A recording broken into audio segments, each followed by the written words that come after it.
Hello दोस्तों, बहुत बहुत स्वागत, अभिनंदन एक बार फिर से आरडीआर जीएस गुरु में। दोस्तों, हम यूपी स्पेशल की लेक्चर पढ़ रहे हैं। उसमें आज यूपी स्पेशल का भाग 5 पढ़ेंगे, है ना। उसमें क्या होगा, खनिज संसाधन के बारे में हम लोग पढ़ेंगे। तो यूपी में कौन कौन से खनिज मिलते हैं वो सब पढ़ेंगे। चलो शुरू करते हैं यूपी स्पेशल। तो आज की क्लास में क्या है, सबसे पहले है, देखो, खनिज तत्व और खनिज कर्म निदेशालय की स्थापना 1955 में यूपी में कब हुई। भूतत्व एवं खनिज तत्व निदेशालय की स्थापना 1955 में। डायस्पोर भंडारण में उत्तर प्रदेश का स्थान दूसरा है। डायस्पोर एक प्रकार का खनिज है, इसमें यूपी का स्थान दूसरा है भंडारण में। अच्छा, उत्तर प्रदेश राज्य खनिज विकास निगम, ये जो है उत्तर प्रदेश यूपी राज्य खनिज विकास निगम 23 मार्च 1974। मार्च वार्च छोड़ दो, 1974 को कौन सा, यूपी का राज्य खनिज विकास निगम।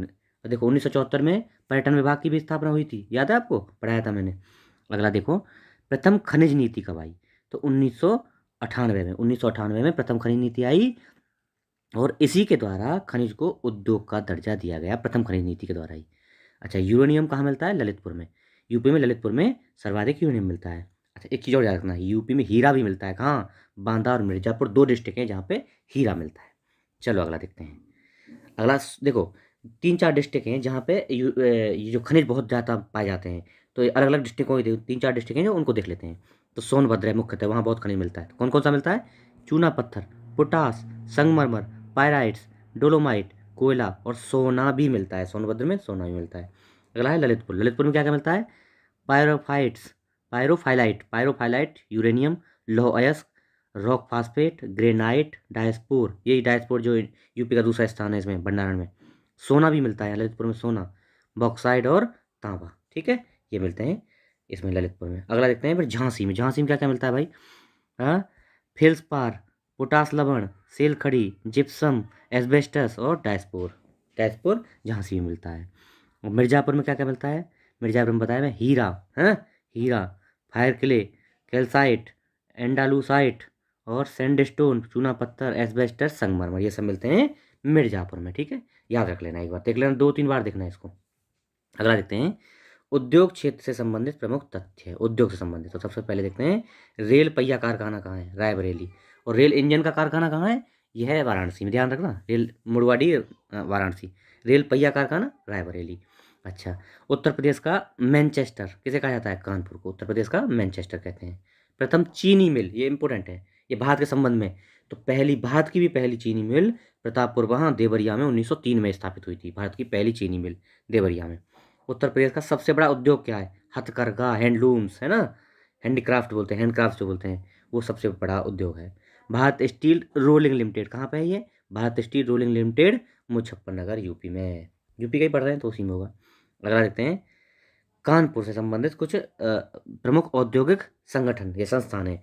कानपुर में कौन कौन संस्थान है जो औद्योगिक संबंधित है, तो देखो, उत्तर प्रदेश औद्योगिक सहकारी संघ, यानी यूपी का सहकारी संघ, औद्योगिक सहकारी संघ यूपी का। तो यूपी का कहाँ है, 1952 में स्थापित हुआ कानपुर में, ये कानपुर में 1952 में बना।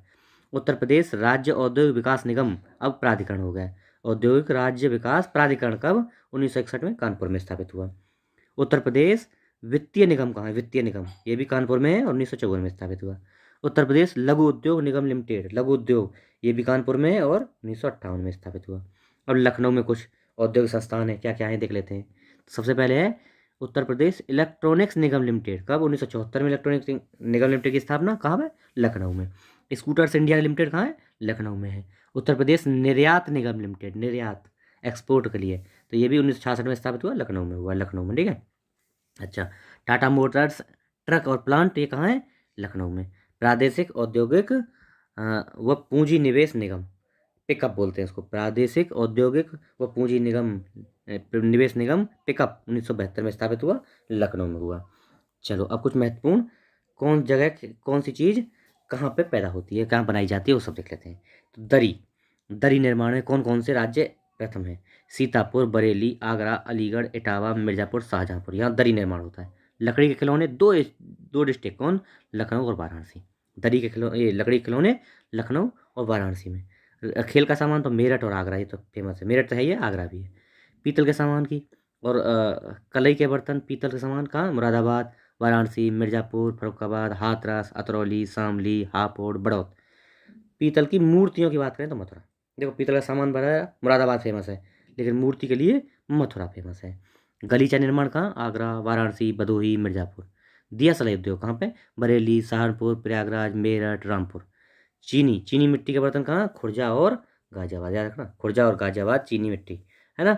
औषधि निर्माण कहाँ? कानपुर, झांसी, लखनऊ, लखनऊ और कानपुर याद रखना, है ना, औषधि निर्माण के लिए। बाकी जरी और चिकन, चिकन पर मोटे का काम जो जरीदार जरदौजी बोलते हैं ना, चिकनकारी जो वो होती है कलाकारी, वो कहाँ? लखनऊ और वाराणसी में होती है। इत्र, इत्र से संबंधित या उनसे तेल, सुगंधित तेल कहाँ मिलते हैं? तो कन्नौज, इत्र के लिए कन्नौज है। गाजीपुर, जौनपुर, लखनऊ और प्रयागराज। मिट्टी के खिलौने बहुत इंपॉर्टेंट है गोरखपुर में, है ना, टेराकोटा भी बोलते हैं इसको, और आगरा में भी बनाए जाते हैं मिट्टी के खिलौने। लकड़ी का फर्नीचर, इसके लिए वाराणसी, हाथरस, सहारनपुर, बरेली, जैसे वाराणसी और सहारनपुर फेमस है इसके लिए। हथकरघा एवं सूती वस्त्र कहाँ कहाँ? मेरठ, टांडा, मऊ, देवबंद, है धामपुर, सिकंदराबाद, मगहर, मुबारकपुर, ये सब है, ठीक है। तो मोटा मोटा याद रख लो इसमें। अगला है उत्तर प्रदेश में स्थित प्रमुख उद्योग और संबंधित जिले। देखो बनारस लोकोमोटिव, है ना, बनारस लोकोमोटिव बस कहाँ है? मडुआडी, अभी पढ़ रहे थे। लेकिन ट्रेन के इंजन वो पहिए वाला कहाँ है? बड़ा बताया था ना अभी, कहाँ बताओ आप कमेंट बॉक्स में बताना। उर्वरक कारखाना कहाँ है? फूलपुर, प्रयागराज में, उर्वरक के लिए। और अपट्रान, अपट्रान कैपेसिटर लिमिटेड कहाँ है? अपट्रान कैपेसिटर लिमिटेड लखनऊ में है। इंडियन टेलीफोन इंडस्ट्रीज कहाँ? नैनी में, टेलीफोन इंडस्ट्रीज नैनी में है। प्रतिमंग निर्माण पता है भैया, कानपुर में बहुत फेमस है। उसके बाद Bharat pumps and compressions limited कहाँ पे? नैनी में, ये भी कंप्रेशंस पंप लिमिटेड, ये सब। सोनभद्र जिले में प्रमुख औद्योगिक संस्था, सोनभद्र में क्या क्या है देखो। ये हिंडाल्को बहुत इंपॉर्टेंट है, हिंडाल्को एल्युमिनियम का जो है रेनकोट में हिंडाल्को, है ना। सिंगरौली कोयला क्षेत्र है, सिंगरौली में हो गया। और सीमेंट कारखाना चुर्क और डाला, चुर्क और डाला ये सब सोनभद्र डिस्ट्रिक्ट में है। और भैया हिंडाल्को भी, हिंडाल्को एल्युमिनियम वाला, ये भी सोनभद्र डिस्ट्रिक्ट में है, याद रखना इसका। अब देखो, अब देखो जरी जरदोजी उत्तर प्रदेश में कहाँ कहाँ ओडीओपी के तहत कहाँ कहाँ पैदा होती है, कहाँ कहाँ बनाई जाती है? तो उन्नाव, कासगंज, बदायूं, उन्नाव, कासगंज, बदायूं, चंदौली, बरेली और शाहजहाँपुर, यहाँ जरी जरदोजी का काम होता है। खाद्य प्रसंस्करण में कौन कौन सा डिस्ट्रिक्ट महत्वपूर्ण है? तो कौशाम्बी कहाँ के लिए? केला के लिए। बलरामपुर दाल के लिए। प्रतापगढ़ आंवला के लिए फेमस है। देखो कौशाम्बी केला, बलरामपुर दाल, प्रतापगढ़ आंवला, गोंडा दाल के लिए। सिद्धार्थनगर काला चावल, काला नमक चावल, सिद्धार्थनगर, है ना, यहाँ महोत्सव भी होता है, काला चावल नमक महोत्सव होता है ना, काला चावल नमक महोत्सव हुआ था ना सिद्धार्थनगर में, वही है। गुड़ के लिए दो डिस्ट्रिक्ट कौन से? अयोध्या महत्वपूर्ण है, मुजफ्फरनगर भी है। लेकिन अयोध्या याद रखना, अयोध्या बहुत पूछता है। गुड़ अयोध्या, प्रयाग, ये मुजफ्फरनगर ऑप्शन में नहीं देगा, अगर पूछेगा तो ऐसे, है ना। अगला देखते हैं, किसके लिए? मूंज उत्पाद, मूंज से बने जो उत्पाद होते हैं, प्रयागराज, सुल्तानपुर, अमेठी, ये तीनों डिस्ट्रिक्ट मूंज के उत्पाद के लिए फेमस हैं। चलो अगला, उत्तर प्रदेश का दुग्ध उत्पादन में कौन सा स्थान है? महत्वपूर्ण तथ्य लेते हैं। दुग्ध उत्पादन में भैया अब प्रथम नहीं है, अब द्वितीय हो गए हैं। प्रथम पे कौन है? राजस्थान हो गया, अभी लेटेस्ट 2022 के आंकड़े हैं ये। अपना दूसरा है, अपना अपना स्थान कौन सा आ गया? अभी दूसरा आ गया है। उत्तर प्रदेश में प्रति व्यक्ति दुग्ध उत्पादकता कितनी है? पहले 387 थी, अभी कितनी होगी? 444 ग्राम प्रतिदिन। ये 2022 के आंकड़े हैं लेटेस्ट। 444, 444 है, याद रख लेना, 444, है ना, इतने ग्राम प्रतिदिन प्रति व्यक्ति। और द्वितीय स्थान आ गया दूध में। उत्तर प्रदेश में सर्वप्रथम 1907 में सहकारी दुग्ध समिति की स्थापना, यूपी में सहकारी दुग्ध समिति की स्थापना 1907 में हुई थी। अच्छा, कहाँ पे हुई थी? कटरा, कटरा इलाहाबाद में पड़ता है, और प्रयागराज है, प्रयागराज में, कटरा में हुई थी 1907 में सहकारी दुग्ध समिति की स्थापना।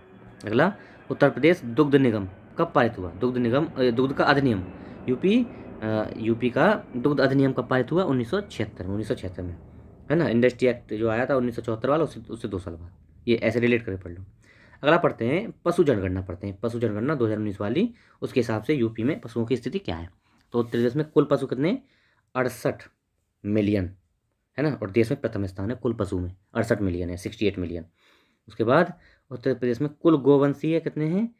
गोवंश में मिलियन, 19 मिलियन है, इसे याद रखने की जरूरत नहीं है, लेकिन देश में दूसरा है गोवंश के मामले में। गोवंश में मतलब वही बछड़ा, गाय वगैरह, बैल वगैरह, ये सब दूसरा स्थान है। यानी भैंस के मामले में बफेलो में कितना है? प्रथम स्थान है, और 33 मिलियन है ना, 33 मिलियन में पहला स्थान है। उत्तर प्रदेश में बकरियाँ, बकरियाँ के स्थान में राजस्थान, पश्चिम बंगाल, और उसके बाद तृतीय स्थान है 14.5 मिलियन। बकरियों में राजस्थान टॉप पे, भाई देखे होंगे, भेड़ बकरी का वहीं रहती हैं ज़्यादा।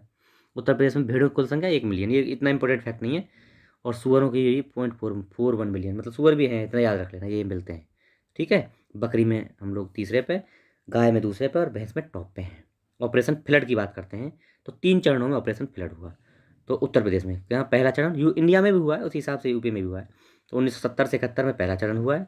दूसरा कब हुआ? 81 से 85 में दूसरा चरण है। और तीसरा 85 से 96 तक, 3 चरणों में, 70 से 71, 81 85, 85 से 96। ठीक है, अगला देखते हैं। अब पढ़ेंगे हम क्या, एस टी एस सी के बारे में, मतलब जनजातियों के बारे में, एस टीज के बारे में। देखो, भारत की जो कुल जनजातियां हैं ना, भारत में जो जितनी भी कुल जनजाति पाई जाती है उनका 1.09% भारत में, मतलब यूपी में है। समझ गए इसका मतलब?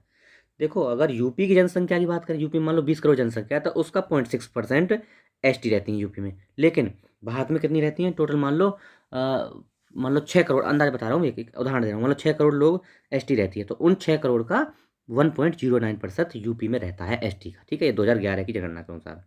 और यूपी की जनसंख्या की एस टी रहती है 0.6% यूपी में, मतलब यूपी की जितनी जनसंख्या है उसका 0.6% एस टी हैं यूपी में। अब देखो क्या है, एक फैक्ट देख लेते हैं। राष्ट्रपति के संविधान आदेश 1967, संविधान आदेश 1967 के तहत उत्तर प्रदेश में 5 जनजातियां, उस टाइम पे उत्तराखंड भी शामिल था इसमें, तो 5 जनजातियां कौन सी? भोटिया, बुक्सा, जौनसारी, राजी एवं थारू। याद रखना, ये दोबारा बता रहा हूँ, भोटिया, बुक्सा, जौनसारी, राजी, थारू, इन 5 जनजातियों को अनुसूचित जनजाति का दर्जा दिया था। कब? 1967 के आदेश के द्वारा। लेकिन 2003 में संशोधन किया गया इसमें। क्यों? क्योंकि 2000 में भैया उत्तराखंड अलग बन गया। 2003 के द्वारा संशोधन द्वारा 10 अन्य जातियों को भी इसमें शामिल कर लिया। अब आप एक चीज़ फैक्ट देखो कि यूपी में कौन कौन सी एसटी पाई जाती हैं, जनजातियाँ कौन कौन सी पाई जाती हैं। तो सबसे पहले देखो, गोंड पाया जाता है, गोंड, खरवार, गोंड, खरवार, बुक्सा, थारू, गोंड, खरवार, बुक्सा, थारू, बैगा, राजी, जौनसारी, है ना, राजी भी पढ़ाया था मैंने। बैगा, राजी, जौनसारी, थारू, खरवार, गोंड और बुक्सा, ये जनजाति पाई जाती हैं। अब देखो, एरिया वाइज कुछ देख लेते हैं, इंपोर्टेंट को पूरी देखने की जरूरत नहीं है। बिजनौर जिले में पाई जाती है कौन सी? माहीगीर जनजाति। और इनका प्रमुख धर्म है इस्लाम। इस्लाम ये पूछा जाता है, इस्लाम को मानने वाली कौन सी इसमें जनजाति है? तो ये माहीगीर जनजाति है। कहाँ मिलती है? बिजनौर में मिलती है। अच्छा, अब एक चीज़ और देखना, इनका जो व्यवसाय होता है वो मछली पकड़ना मुख्य व्यवसाय है इनका। अच्छा, ध्यातव्य है कि स्वतंत्रता पूर्व के अभिलेखों में इन्हें मुस्लिम जाति के रूप में अभिहित किया गया है, तथापि वर्तमान में ये भारत के किसी भी राज्य में जनजाति के रूप में अनुसूचित नहीं है। लेकिन अभी माहीगीर किसी भी राज्य में एसटी के रूप में अनुसूचित नहीं है, ये याद रखना, फैक्ट है ये। अगला, इसमें महत्वपूर्ण तथ्य क्या है एसटी के बारे में? जनसंख्या के आधार पर उत्तर प्रदेश की सर्वाधिक बड़ी जनजाति समूह कौन सा? देखो, सबसे बड़ा, अब क्रम देख लेते हैं। सबसे पहले गोंड, खरवार नहीं है, गोंड सबसे ऊपर, गोंड, फिर खरवार और फिर थारू है। 2011 की जनगणना के अनुसार यूपी में सबसे ज़्यादा गोंड रहते हैं, फिर खरवार है दूसरे नंबर पर, तीसरे नंबर पर थारू। गोंड सबसे ज़्यादा बड़ी जनजाति है ना। थारू जनजाति के लोग शिक्षा प्रदान करने हेतु सरकार द्वारा महाविद्यालय की स्थापना लखीमपुर खीरी में। और थारू के बारे में एक फैक्ट और जान लेना, ये थारू जो है दीपावली को शोक के रूप में मनाते हैं, ये भी इंपॉर्टेंट फैक्ट है। और थारू को शिक्षा के लिए महाविद्यालय लखीमपुर खीरी में बनाया गया। उत्तर प्रदेश राज्य के अनुसूचित जाति विकास निगम द्वारा 2001-2 में लागू की गई थी क्या? सैनिटरी स्मार्ट योजना। किस लिए? उद्देश्य क्या था इसका? सिर पर मैला ढोने वाले के बाद रोजगार हुए लोगों को, बेरोजगार हुए लोगों को रोजगार बनाना। मतलब जो ये सैनिटरी स्मार्ट या मार्ट योजना क्या थी, इसमें क्या है, जो सिर पे मैला ढोते थे ना, उन लोगों के उद्धार के लिए, उनको रोजगार देने के लिए, भाई वो हट गया, वो काम खत्म हो गया, तो उनको रोजगार देने के लिए ये शुरू की गई थी। कब? 2001-2 में। ठीक है, चलो ये हमारा आज का लेक्चर है, इतना ही करेंगे, छोटे छोटे लेक्चरों में बनाएंगे, इतने ही बड़े बड़े रखेंगे। बाकी आपको छोटे छोटे करके, है ना, छोटे छोटे कुछ कुछ फैक्ट, इतने फैक्ट जो आप पचा पाएँ, डेली डेली उनको पढ़ें और समझ लें, इनको समझते रहिए। बाकी आपको मैंने बताया, अगर आपको पीडीएफ चाहिए तो यही RDX GS गुरु, यही चैनल है मेरा, कहाँ, टेलीग्राम पे, उसको ज्वाइन कर लीजिए और वहाँ पर कमेंट करिए, चाहे तो इसी में कमेंट करिए, मैं आपको डाल दूँगा। नहीं चाहिए तो आपकी मर्जी, ओके। ठीक है, आप लोग नए हैं चैनल पर तो इसको ज़रूर सब्सक्राइब कर लीजिए और लोगों को बताइए, शेयर वेयर करिए। Okay, thank you so much.